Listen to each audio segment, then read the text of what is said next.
जय श्री राम। सीताराम सीताराम सीताराम। गुरुजी, मेरा आपसे एक प्रश्न है। हमारे हिंदू सनातन धर्म में जैसे कि बालाजी हैं, शंकर भगवान हैं, गणेश भगवान हैं, शेरावाली हैं, निमंग भगवान हैं। मुस्लिम लोग जो एक ही अल्लाह को पूजते हैं, इनकी कहाँ तस्वीर है, कहाँ मैटर है? मतलब महाराज जी थोड़ा हमें इनके बारे में थोड़ा समझाएं। देखो, सब धर्मों की जानकारी तो खैर होनी चाहिए, लेकिन अधूरी भी नहीं होनी चाहिए। या तो रखो पूरी, और नहीं तो बिल्कुल मत रखो। पहली बात। दूसरी बात, अपनी व्यवस्था तो तुम समझ नहीं पा रहे हो,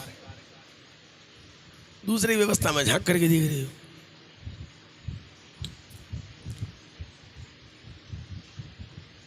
तो पहली बात, जो अन्य धर्मों की हैं, सब में उनके प्रवर्तक पैदा हुए हैं। जिस तरीके से हमारे यहाँ आदि शक्ति केवल एक है, जिसका कोई स्वरूप नहीं है। ओंकार जिनको कहते हैं, ओम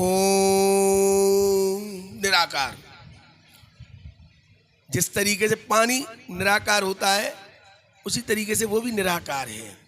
जिस तरीके से हम पानी को भर करके किसी बर्तन में रख देते हैं, फ्रीजर में जम जाता है, तो वही आकार ले लेता है। तो वही उसी आकार से हमने अपने देवी देवता बना रखी है। हमें बल बुद्धि के चाहिए, बल के चाहिए तो हनुमान जी है, बुद्धि के चाहिए तो देवी मैया है, शारदा है। जैसा अक्ष हमने बना लिया। जैसे आपका नाम क्या है? ललित कुमार। आपके घर हम कभी गए नहीं, लेकिन हमने आपके क्रियाकलाप, आपके रहन सहन से अपने दिमाग में आपके घर का नक्शा बना रखा है।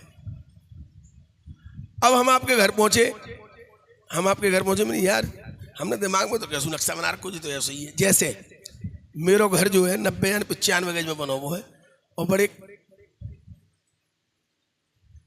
व्यवस्था के क्षेत्र में है, गली कूचे में जाके।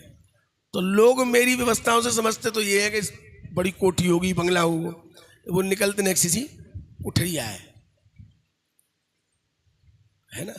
तो इसी तरीके से व्यवस्था है कि स्वरूप हम अपने मन से सबका तैयार कर लेते हैं।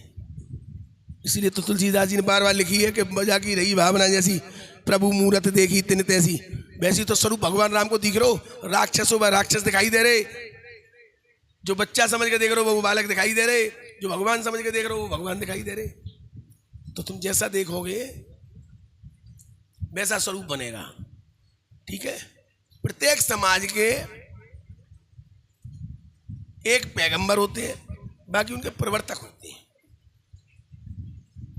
जैसे हमारे यहाँ संत होते हैं, इनके यहाँ भी संत होते हैं। संत मदर टेरेसा कौन है? दूसरे धर्म की नहीं है वो, है ना। सबके यहाँ सब व्यवस्था है। जिस तरीके से महल बना करके तुम रहते हो ना, उसी तरीके से जमीन के अंदर प्रत्येक जीव के महल बने हुए हैं। तुम तकनीकी अब लेकर के आए होगे। अभी मैंने पिछले हफ्ते एक अखबार में पढ़ा, एक वैज्ञानिक ने चींटियों के घरौंदे को देख करके उसमें एक तरल मोम उसमें डाला धार से। जब वो जम गया, उसके बाद उसने खोद करके उसको निकाला। तो जिस तरीके से हम बहुमंजिला इमारतें बनाते हैं ना, इस तरीके से चींटियों की इमारतें बनी हुई थी।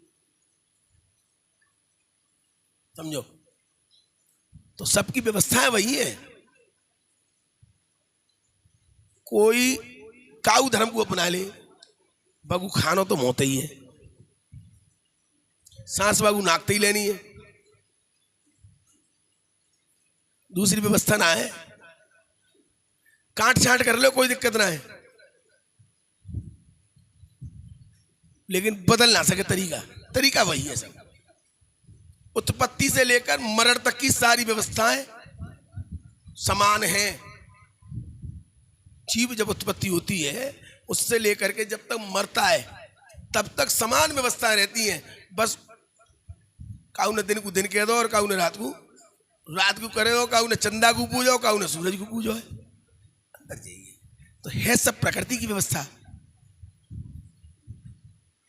तुम तुलसा जी पूज रहे हो तो वो पीपल है पूज रहे हैं, जो भाई पीपल के पत्ते बकरियां उनके पशु खाते हैं, इनके लिए पीपल फलदायक है ना। कोई वट वृक्ष पूज रहा है, ये अपनी अपनी व्यवस्था है, करते सब वही है, सबके दिल वही है, सबका मन वही है, मन के विचार अलग अलग होते हैं केवल। जय श्री राम समझ में आई हो तो जय श्री राम, ना समझ में आई हो तो जय जय श्री राम।